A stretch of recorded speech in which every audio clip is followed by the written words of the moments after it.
Hola mis hermanos, que el Señor me los bendiga. Les saluda su amigo y su hermano Israel del canal Dios te salve. En este día quiero compartir con ustedes una breve reflexión.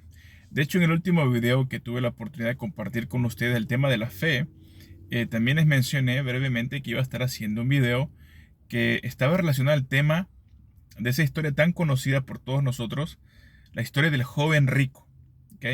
Esta historia se encuentra en los evangelios sinópticos, recuerden que son cuatro evangelios, pero tres de los cuatro se les conoce como evangelios sinópticos. ¿Por qué? Porque se complementan los unos a los otros. Sin embargo, el evangelio de San Juan, pues no es sinóptico porque es un evangelio pues distinto a los otros tres y es quizás más único en su narrativa y en sus componentes.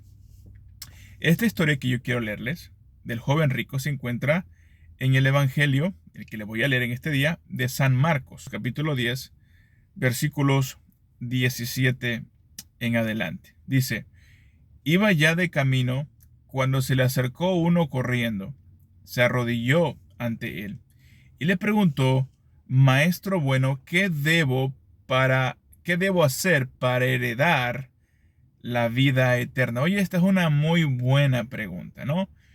¿Y qué mejor que hacérsela a nuestro Señor Jesucristo?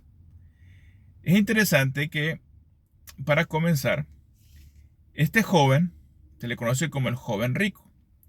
No sabemos la edad, pero sabemos que tenía una gran fortuna. Probablemente esta fortuna, por la edad, corta edad que él tenía, probablemente había venido a través de alguna herencia. Ahora también, un punto también bien importante es que en la cultura judía, todo aquel que tenía buenas finanzas, tenía posesiones, pues en el contexto de la cultura judía, se creía que las personas que eran adineradas, pues era porque Dios los veía con buenos ojos, ¿no? Y por eso Dios los bendecía en sobremanera. En otras palabras, pues tenían el favor de Dios, ¿ok?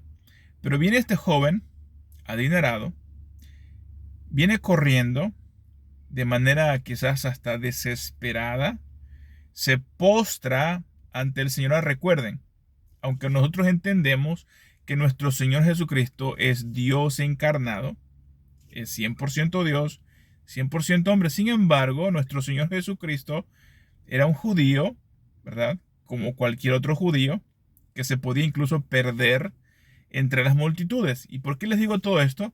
Porque aquel joven, pues, sabía que nuestro Señor Jesucristo era un maestro, era un rabí, que tenía mucho conocimiento, que tenía sabiduría. Sin embargo, para él no era claro que nuestro Señor Jesucristo pues fuera Dios en la carne. ¿Ok? Y les menciono esta parte porque recuerden que hay muchos hermanos que piensan que postrarse ante alguien pues es malo, ¿no? Que es pecado de idolatría. Bueno, acá vemos un joven que viene, se postra ante nuestro Señor Jesucristo. Obviamente aquí no hay nada de malo, todo lo contrario.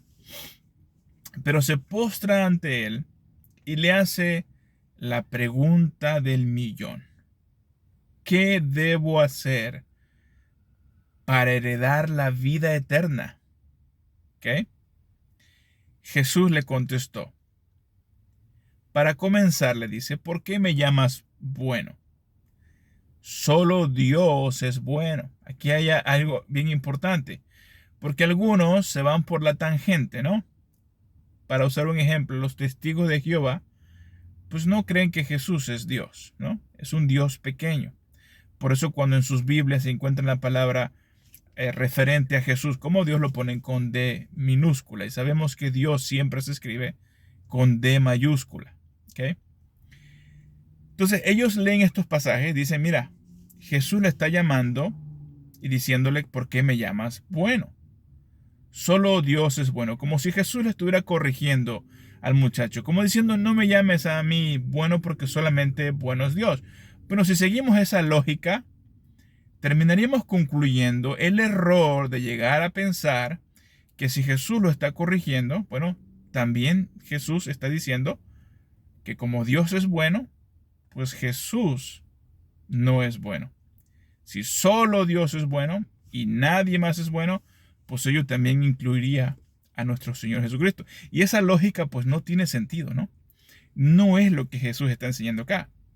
Lo que Jesús está diciendo es, bien haces en llamarme bueno, porque yo, dice nuestro Señor Jesucristo, porque yo soy Dios en la carne. ¿Ok?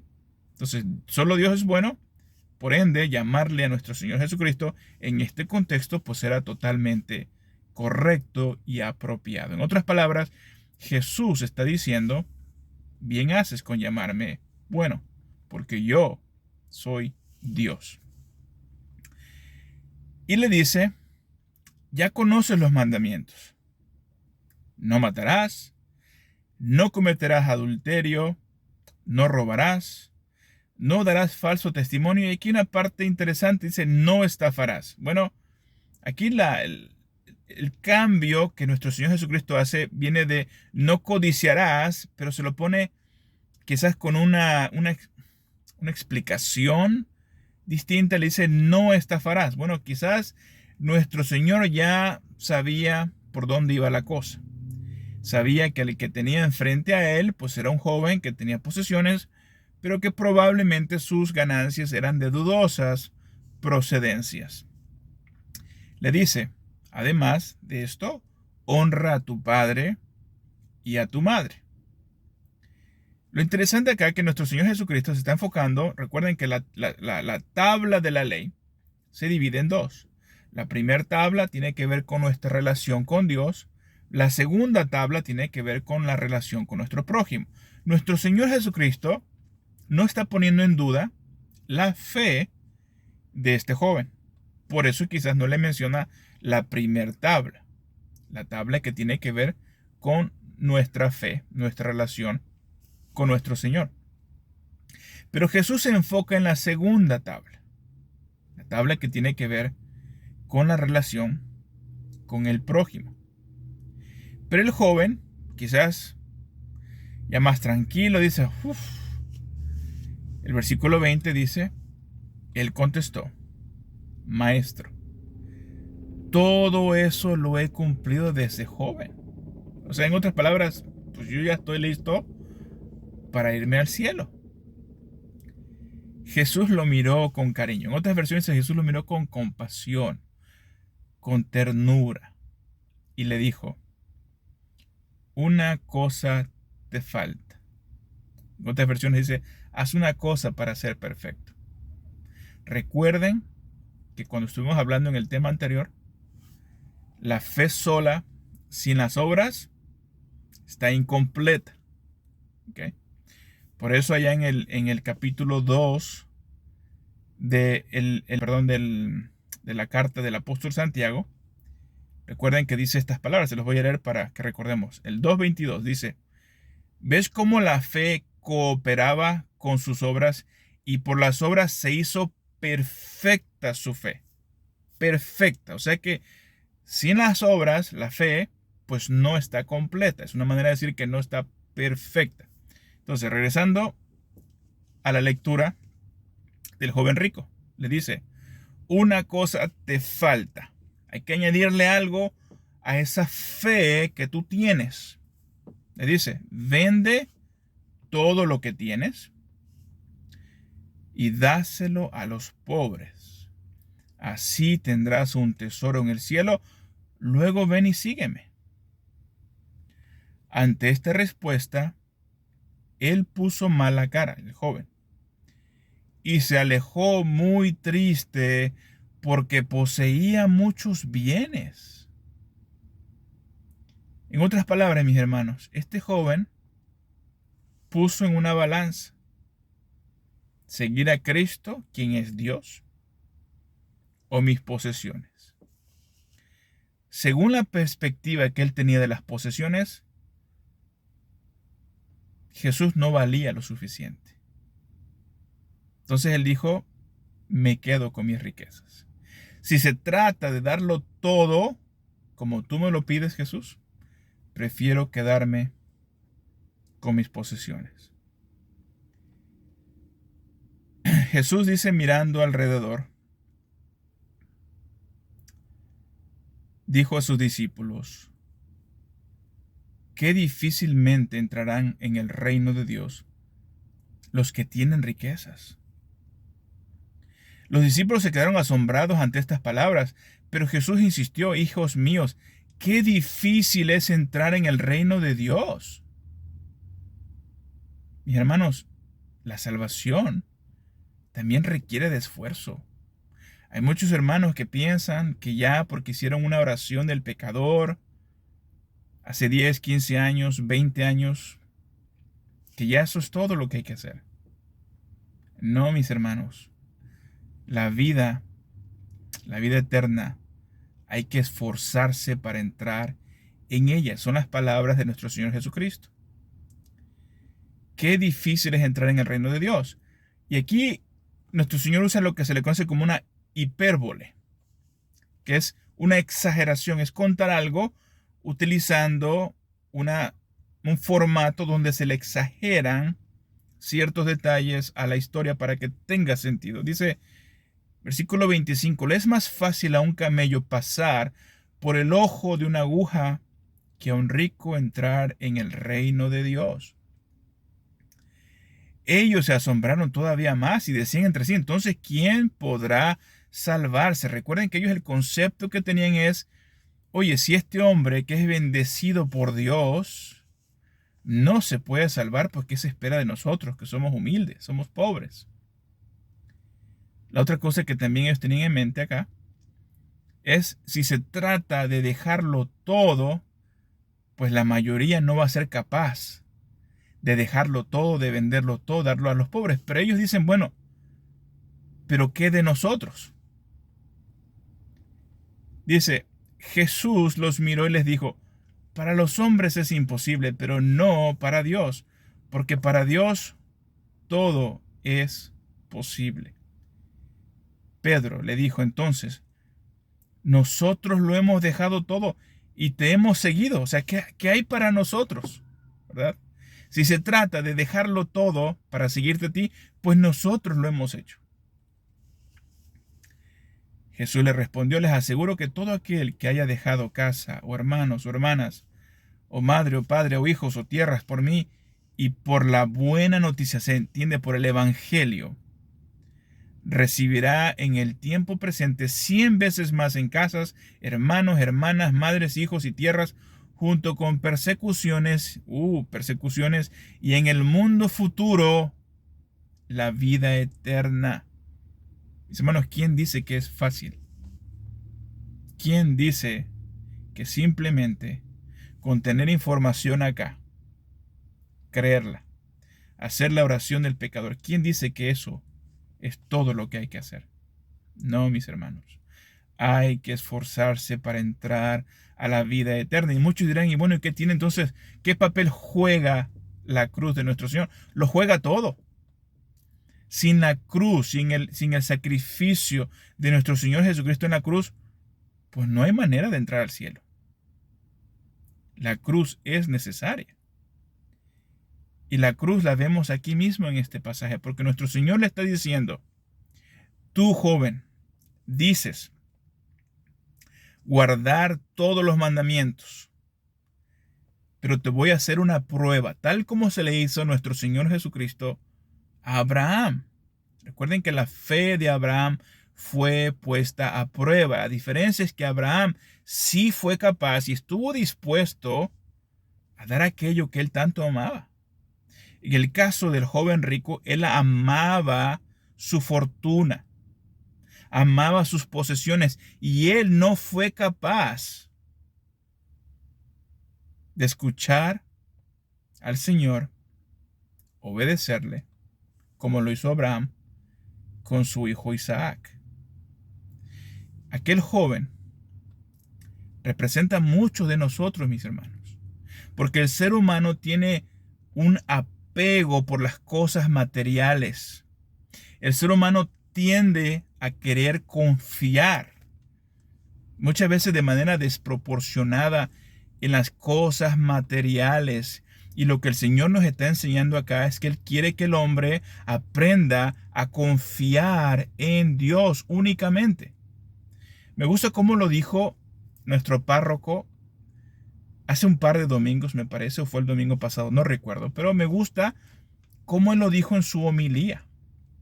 Dice, mira, lo que pasa no es que sea malo ser rico, no es pecado ser rico, porque en la Biblia pues vemos a muchos que fueron ricos, fueron bendecidos por Dios. Uno de ellos es Abraham mismo. Pero el problema, dice nuestro párroco, que le mando saludos por si llega a ver acá el video, dice, es que el rico tiende a confiar en sobremanera en sus propias posesiones, en lugar de confiar en Dios. En cambio, el pobre, por su escasez misma, él confía en Dios. Por eso dice, bienaventurados los pobres, ¿no? Y aunque sabemos que está hablando de la pobreza del corazón, aquel corazón que dice, yo necesito de Dios, pero también está muy ligado este concepto de que el rico tiende a confiar en sí mismo, tiende a confiar en sus posesiones. Y este es exactamente lo que está pasando aquí. Pero nuestro Señor pone a prueba a este joven. Recuerden, nuestro Señor no estaba negando que aquel joven tuviera una fe, pero solo tenía fe. Aquel joven creía en Dios. Posiblemente iba a la sinagoga todos los sábados, ¿no? En el día de descanso. Posiblemente él guardaba las leyes que se tenían que guardar como buen judío. Pero nuestro Señor pone a prueba la otra tabla de la ley.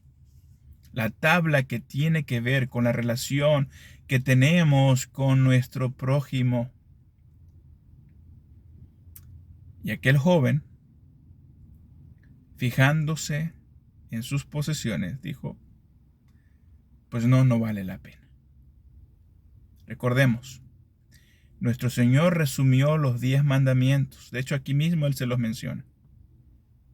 Pero recuerden, dice, amarás al Señor tu Dios con todo tu corazón, con toda tu alma, con toda tu mente, con todas tus fuerzas, y a tu prójimo como a ti mismo.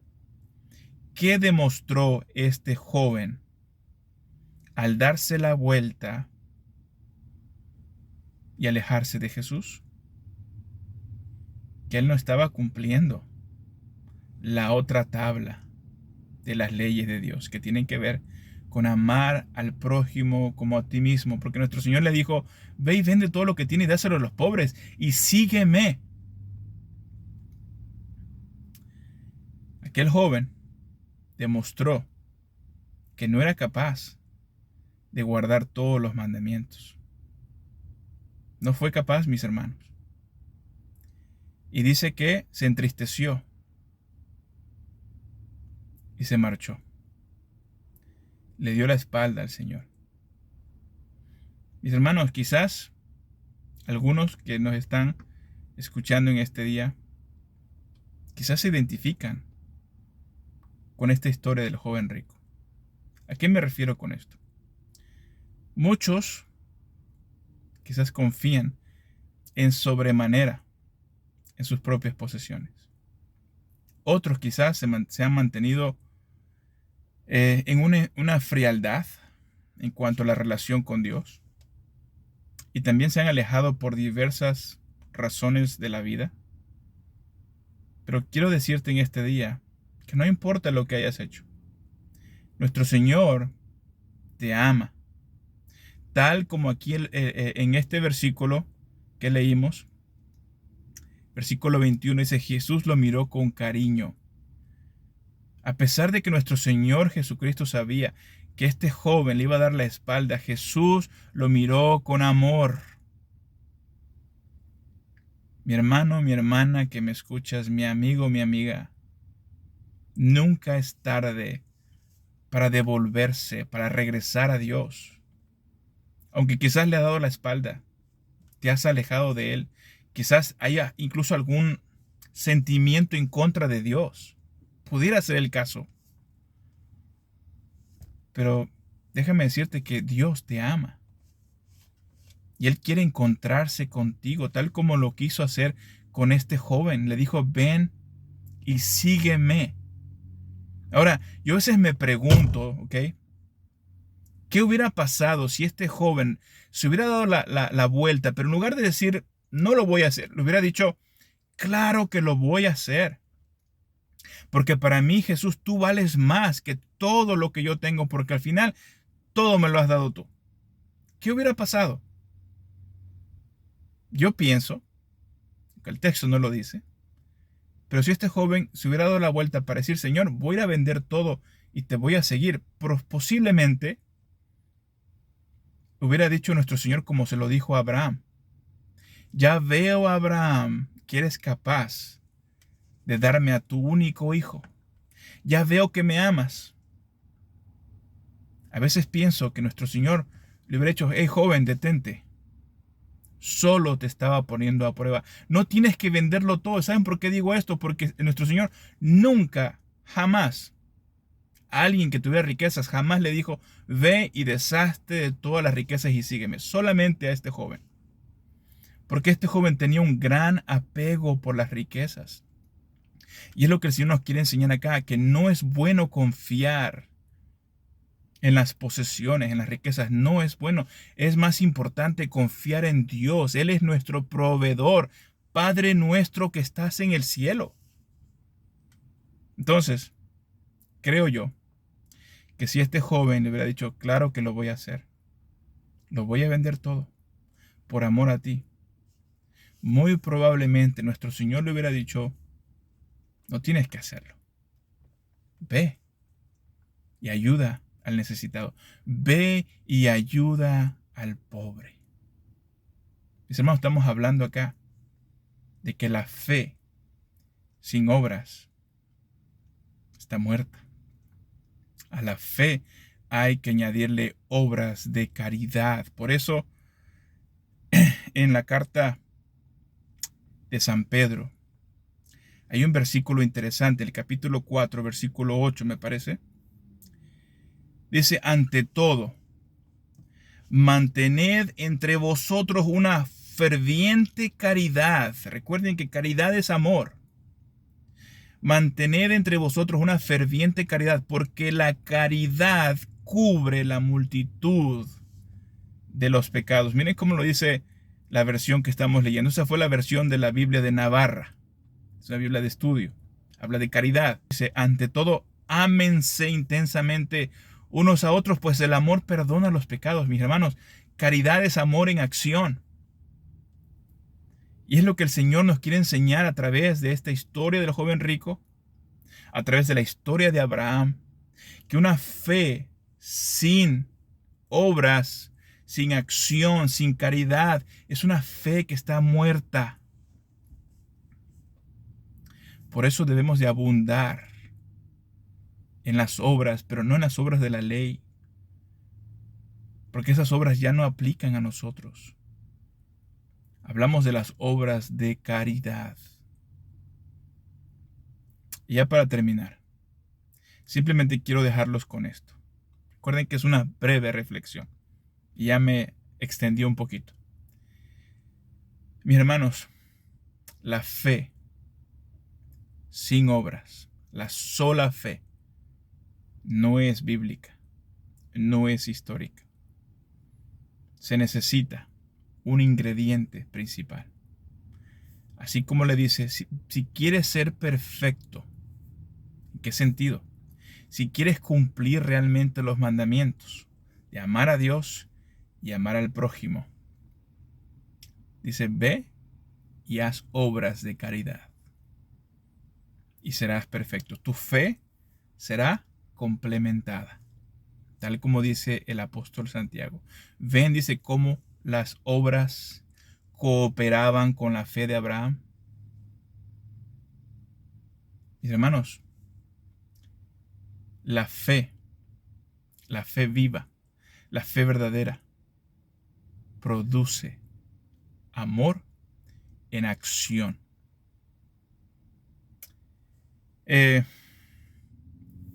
Yo sé que hay muchos hermanos que tampoco son católicos, pero que se interesan por también escuchar nuestras enseñanzas. Mi hermano, mi hermana, yo fui protestante por mucho tiempo. Yo también creía como tú, creía que solamente se requería de la fe. Pero acá vemos otro claro ejemplo. Un joven que le dice, yo tengo fe, yo guardo los mandamientos, yo tengo una relación con Dios. Pero nuestro Señor le expone con toda claridad que aquel joven, aunque tenía fe, como dijo el padre Arturo Cornejo, solo tenía medio boleto, pero nadie entra al cielo con medio boleto. Necesitaba la otra parte del boleto, que son las obras de caridad. Quizás para resumir esto, necesitamos primordialmente mirar a la cruz de Cristo. Esa es la llave que nos va a abrir el cielo. Pero también necesitamos la fe. Recuerden Hebreos 11:6. Sin fe es imposible agradar a Dios. Entonces necesitamos la cruz de nuestro Señor Jesucristo. Necesitamos tener fe también en lo que Él hizo por nosotros. Y necesitamos también tener amor, amarnos los unos a los otros. Mi hermano, mi hermana, pues si estos videos, estas enseñanzas son de bendición para ustedes, les pido que la compartan con amigos, familiares, para que también podamos llegar a muchos más hogares. Que la paz del Señor sea con ustedes y que abunde en sobremanera en vuestros corazones. Dios te salve. Bendiciones.